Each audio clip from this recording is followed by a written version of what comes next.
करुणा निधान सुजानशील स्नेह जानत सावरो यही भांति गौर आशीष सुनिए सहित ही हर सही तुलसी भवान पूजी पुनि पुनि मुदित मन मंदिर चली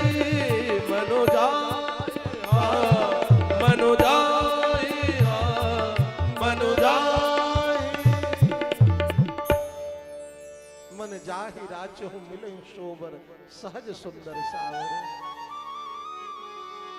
वाम अंग फरकने लगे शुभ संकेत हुआ है। अब गोस्वामी जी कहते हैं, अब गोस्वामी जी इसे धनुष यज्ञ नहीं कह रहे हैं।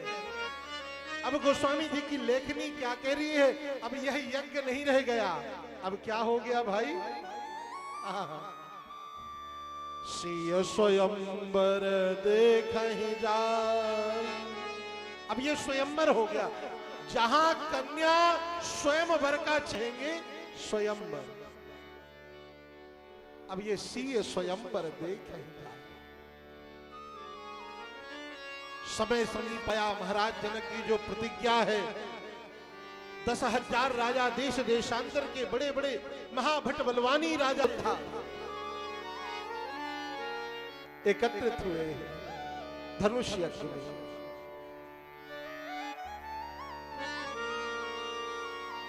श्री राम लक्ष्मण विश्वामित्र जी के संग पधारे। सब मंचनते मंच एक सुंदर विशद विशाल विशेष मंच बनाया गया है। मुनि समेत तह बंधु तह बैठा रे महिपाल। मैं निवेदन करूं, आसन का जीवन में बड़ा महत्व होता है, आसन का बड़ा महत्व होता है। राम जी कई आसनों में बैठे,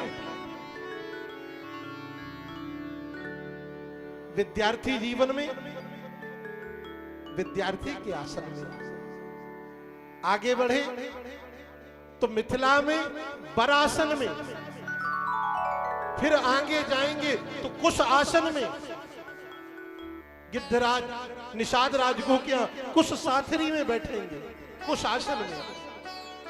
फिर वहां से जब लौटेंगे तब सिंहासन में बैठेंगे। राम जी कई आसनों पर विराजे। प्रेम से बोले जय श्री राम। जय श्री। सभी राजाओं ने अपने अपने बल का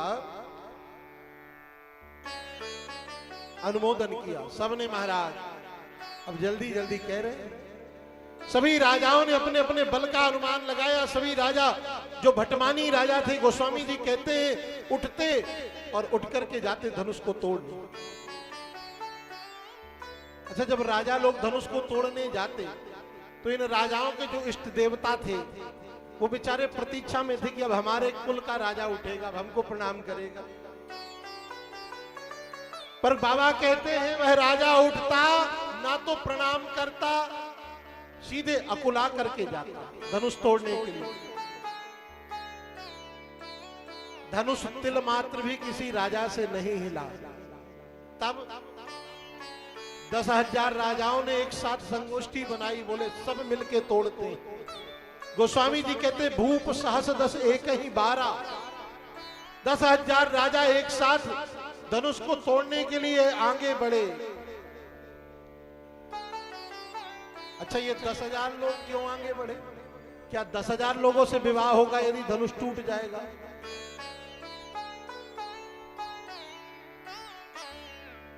बोले नहीं, इन लोगों ने आपस में निर्णय कर रखा है 10,000 राजाओं से यदि धनुष टूटेगा तो आपस में लड़ेंगे और मरते मारते जो बचेगा ना अंत में उसी के संग ब्याह होगा। अब बताओ, समाज में ऐसे भी लोग होते हैं, वो इकट्ठा होते भी हैं तो बुराई के लिए, पर रामचरितमानस संकेत देती है इकट्ठा नहीं होना, हमें एक होना है। मिथिला में एक हुए, कौन कौन एक हुए? अयोध्या और मिथिला एक हुई, राम जी श्री सीता जी एक हुए, दशरथ जी जनक जी एक हुए, विश्वामित्र जी सतानंद जी एक हुए। मानस संकेत देती है इकट्ठा होने में फायदा नहीं है, एक होने में फायदा है। प्रेम से बोलो जय श्री राम। जय श्री। जो राजा थोड़ा बुद्धिमान थे वह चाप के समीप तक नहीं गए। 10,000 राजाओं ने प्रयास किया। एक महाराज गोस्वामी जी कहते भूप सहस 10 एक ही 12 और लगे उठावन टरही न टारा। धनुष तोड़ने की कौन कहे, तिल मात्र भी हिला नहीं सके। तब जनक जी को क्रोध आया। अच्छा, कभी कभी क्रोध दिखावे के लिए करना चाहिए। जनक जी का क्रोध वास्तविक क्रोध नहीं है, दिखावे के लिए है। एक महात्मा के एक मार्ग में महात्मा निकले, एक जगह रहता था विशाल सर्प। महाराज एक पेड़ के नीचे सर्प, उसके पास जाना कठिन। महात्मा निकले, महात्मा ने सर्प को कहा कि देख भाई, तूने जो आतंक मचा रखा है ये ठीक नहीं है, ये ठीक नहीं है बिल्कुल। थोड़े दिन बाद संत के सत्संग का प्रभाव हुआ, सर्प बेचारा शांत हो गया। गांव के बच्चे पेड़ के पास जाने लगे। अब तो सर्प को दूर से पत्थर मारे, सर्प अधमरा हो गया पत्थर खाते खाते, कोई प्रतिक्रिया ही नहीं देता। थोड़े दिन बाद बच्चों ने कहा ये तो कुछ बोलता ही नहीं है, रस्सी बना ली पेड़ में डाल करके और झूला झूलने लगे। थोड़े दिन बाद एक महात्मा, जो महात्मा कह के गए थे, वही लौटे, सर्प की हालत देखे अचेत पड़ा। बोले भाई तुम्हारी ये दुर्दशा किसके प्रभाव से, किसके कुसंग से? बोले महाराज कुसंग से नहीं, आपके सत्संग से ये दशा हुई। बोले हमने कहा था कि किसी को डसना मत, बोले उसी का परिणाम हमने डसना छोड़ दिया। अरे महात्मा ने कहा डसना नहीं था, पर क्या फुमकारना भी नहीं था? अरे खूब तेजी से फुमकारते, किसकी मजाल जो तुम्हारे पास आ जाए। सर्प ने कहा फिर आज्ञा है? बोले बिल्कुल आज्ञा है, डसना नहीं फुमकारना खूब। वही काम जनक जी कर रहे हैं, वही काम जनक जी कर रहे हैं। किस लिए? जनक जी इसलिए कर रहे हैं कि दंड खड़ा होगा तब तो दंड के ऊपर राम जी का झंडा लहराएगा। और दंड कौन है? हमने निवेदन किया था लक्ष्मण जी ही दंड है।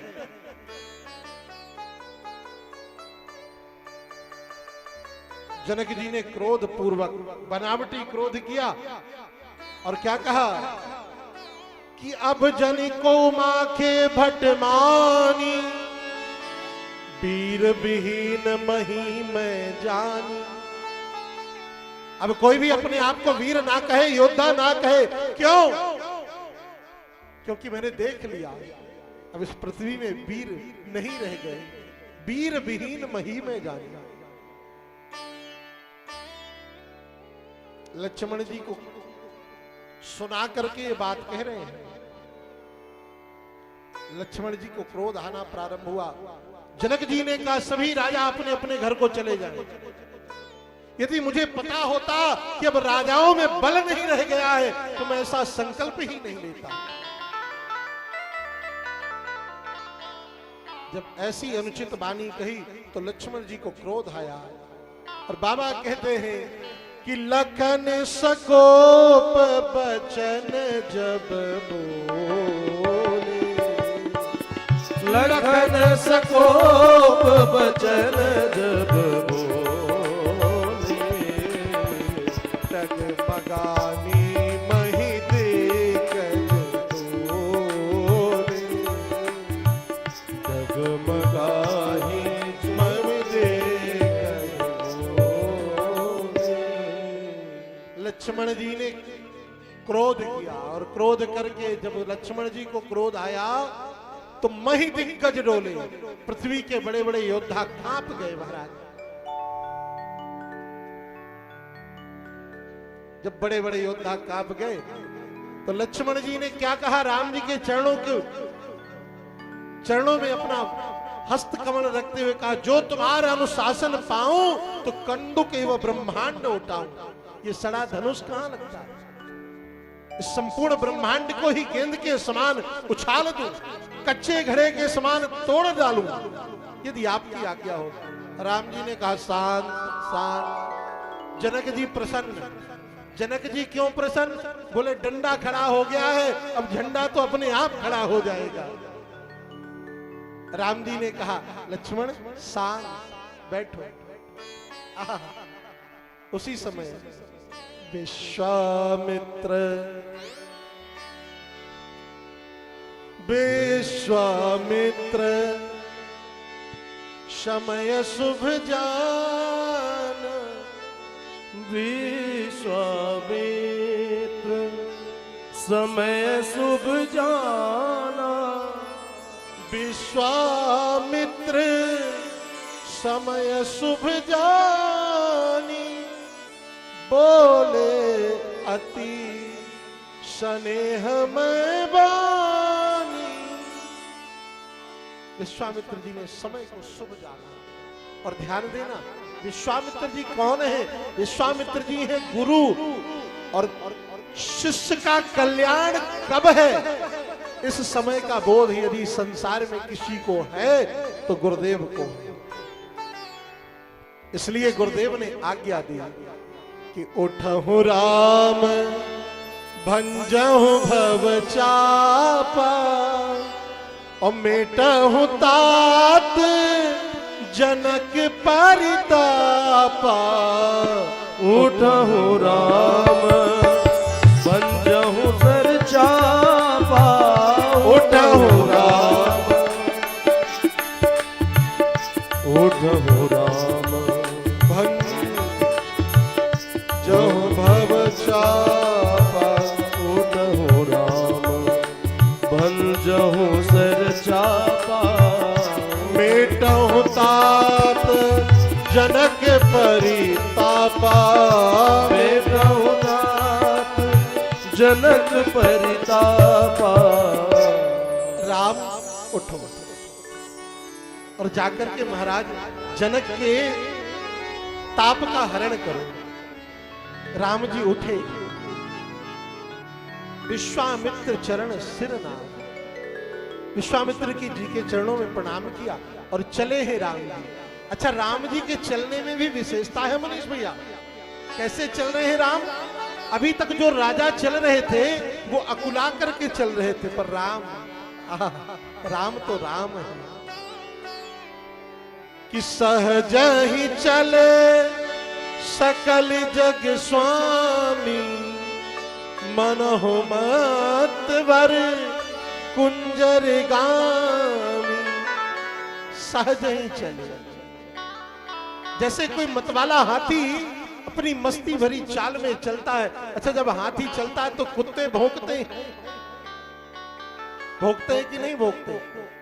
कुत्ते भौंकते हैं, पर हाथी की चाल में कोई परिवर्तन नहीं आता, वह अपनी मस्ती में ही चलता। ऐसे ही जब राम जी चले तो जो भटमानी राजा थे वह भौंकने लगे, और बाबा कहते मनोह मतवर कुंजर गामी।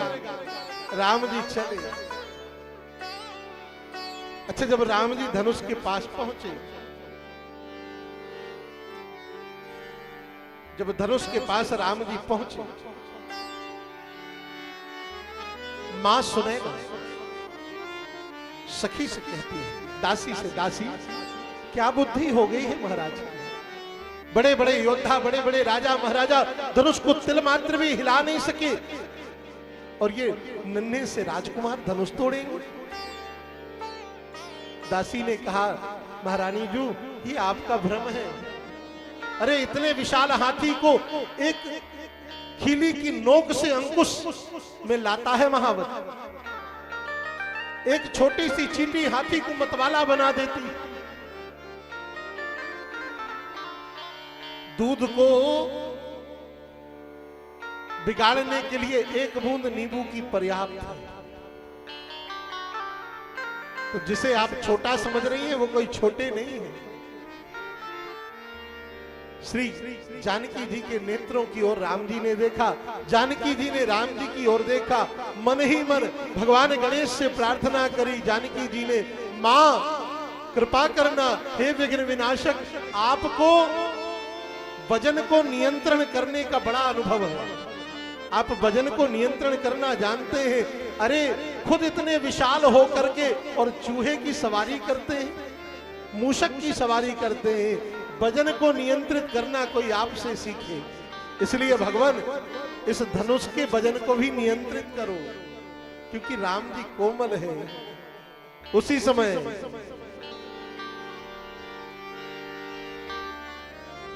गुरु है प्रणाम मन ही मान कीन्हा, गुरु ही प्रणाम मन ही मन कीन्हा, गुरु ही प्रणाम मन ही मान कीन्हा, गुरु ही प्रणाम मन ही मन कीन्हा। किन गुरु को प्रणाम किया, किन गुरु को प्रणाम किया? विश्वामित्र जी को तो प्रणाम करके आए हैं, गुरु वशिष्ठ को प्रणाम करते हैं।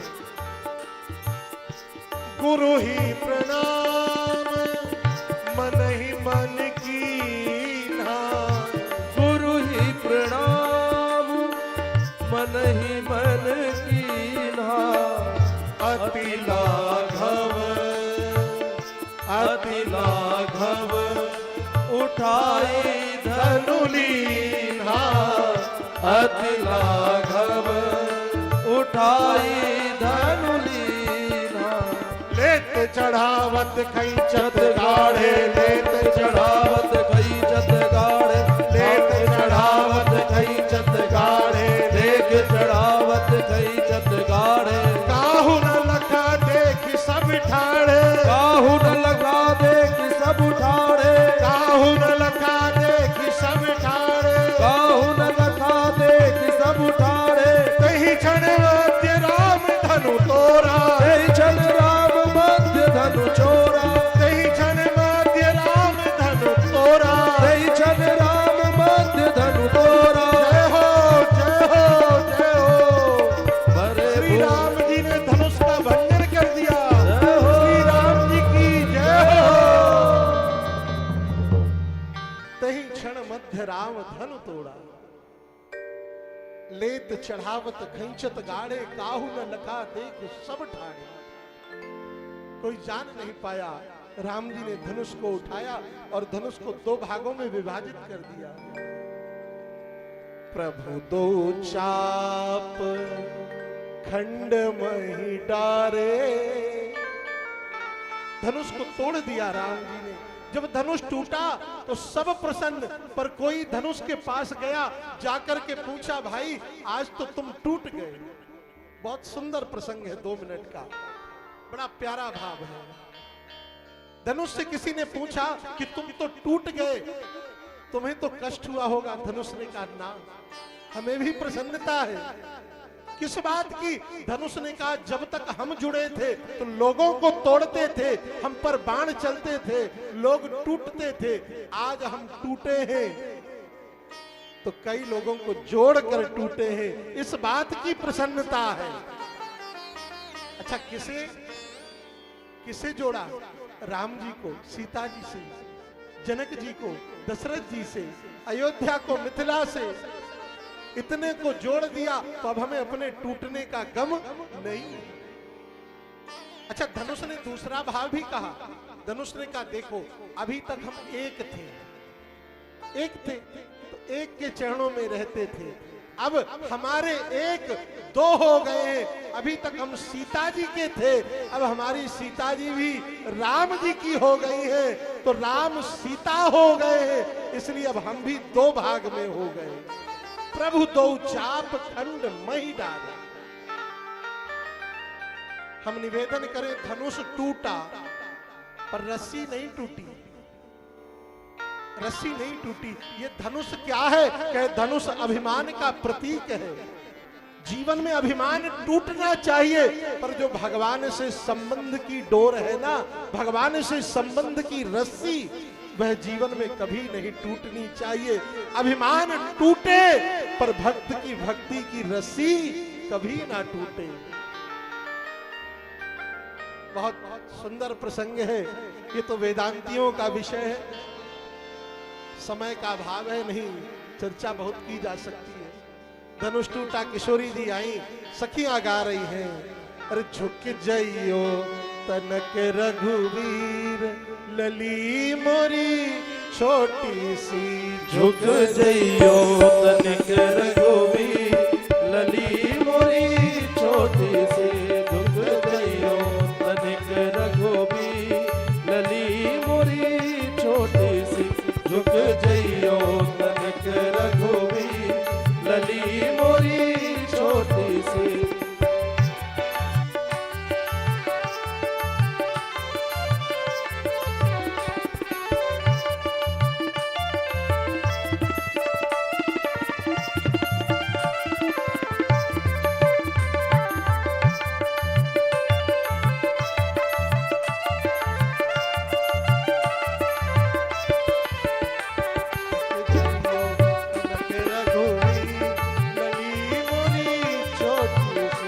झुक जइयो तनिक रघुवीर, लली मोरी छोटी सी। जय माला लिए कब से है ठाड़ी, जय माला लिए कब से है ठाड़ी, जय माला लिए कब से है ठाड़ी, जय माला लिए कब से है ठाड़ी, दुखन लागो है सरी, लली मोरी छोटी सी, दुखन लागो है सरी, लली मोरी छोटी सी, झुक जइयो तनिक रघुवीर, लली मोरी छोटी सी। अभी पूरा नहीं गाएंगे, समय कम है, इसलिए एक एक लाइन इसलिए गा देते हैं कि आप लोगों को पता चले कि बनता हमसे गाते भी हैं। आता जाता कुछ नहीं है, बस ऐसे ही विनोद कर लेते हैं। उसी समय जब धनुष टूटा, श्री किशोरी जी ने जयमाल डाली, सिय जयमाल राम उर्मेली, बोले श्री सीताराम चंद्र की जयमाला की परंपरा यहीं से प्रारंभ हुई। सिय जयमाल राम उर्मेली। पर महाराज ते ही अवसर सुनि शिव धनु भंगा, ते ही अवसर सुनि शिव धनु भंगा, आयो भृगुकुल कमल पतंगा, आयो रघुकुल कमल प्रसंगा। परशुराम जी आए। अच्छा, वाल्मीकि रामायण में परशुराम जी मार्ग में मिले हैं विवाह के बाद, और रामचरितमानस में यही गोस्वामी जी तो कहते हैं जंगल में मोर नाचा किसने देखा। अरे यही हो जो होना है सबके सामने, इसलिए गोस्वामी जी कहते हैं कि तही अवसर सुनी धनकुल भंगा, तही अवसर सुनी शिव धनु भंगा, आयो भृगुकुल कमल पतंगा। परशुराम जी आए। परशुराम जी को जब पता चला कि धनुष टूट गया है, प्रसंग तो बहुत बड़ा है। लक्ष्मण परशुराम संवाद हुआ, लक्ष्मण जी का हंसना, परशुराम जी का क्रोध दिखाना, बड़ा अभिनय हुआ। अंत में राम जी को अपना धनुष दिया, राम जी ने प्रत्यंचा चढ़ाई, राम रमा कर कर धन लेहु, खैंचत चाप मिटे संदेहु। श्री परशुराम जी का संदेह मिटा है। श्री सतानंद जी ने दूत को बुलाया, ब्राह्मण और नाई को भेजा, जाओ अयोध्या। अयोध्या जाकर के महाराज दशरथ को सूचना दी, पत्रिका दी, महाराज राम लक्ष्मण ने आपकी कीर्ति को दिग दिगंत व्याप्त कर दिया, आप बारात लेकर के मिथिला पधारो। उसी समय भरत जी आए, गुरु वशिष्ठ के चरणों में जाकर निवेदन किया। भरत जी प्रसन्न, सारी व्यवस्थाएं बारात की हुई। अब बारात चल रही है।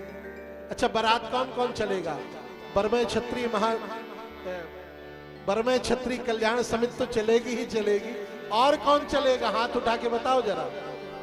हाथ ना उठाना, सब कन्या पक्ष वाले हो, बर पक्ष के हम हैं। देखो, बर को हम लेकर के आए आश्रम से, ठाकुर जी तो हमारे साथ हैं। अच्छा, ये पहली बारात है।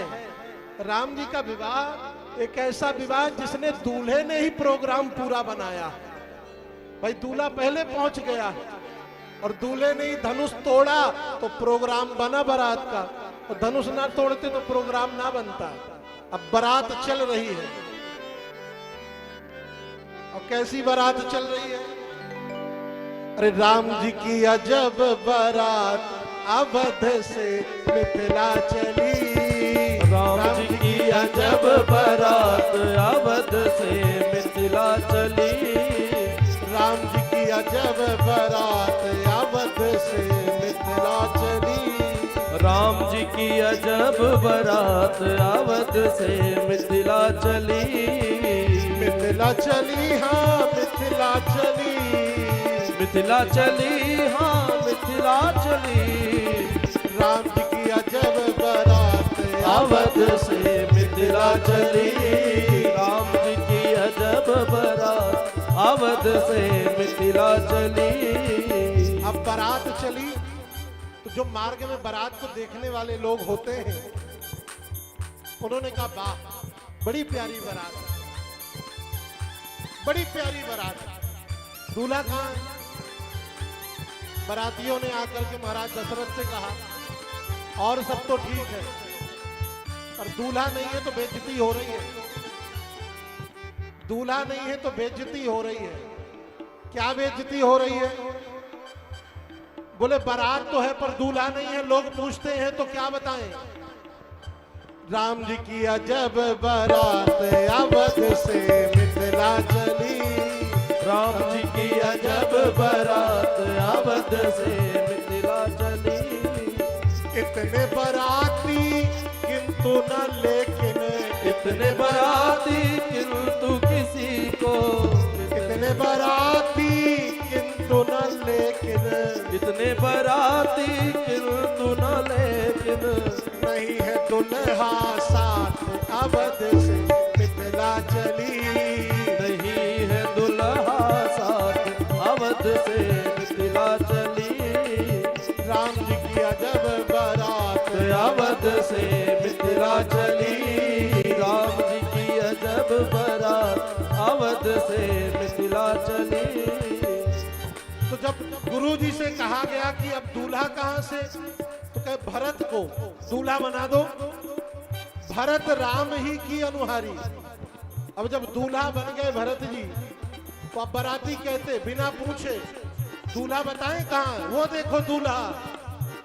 लोगों ने कहा, बड़ा सुंदर दूल्हा है, पर ये बताओ, ये बारात आई कहां से? बोले, अयोध्या से। जाएगी कहां? मिथिला। विवाह कब है? किस तिथि को विवाह है? बोले, ये तो नहीं पता कि कब विवाह है। इतने बाराती किंतु नहीं है। इतने बाराती किंतु नहीं है। क्या नहीं है?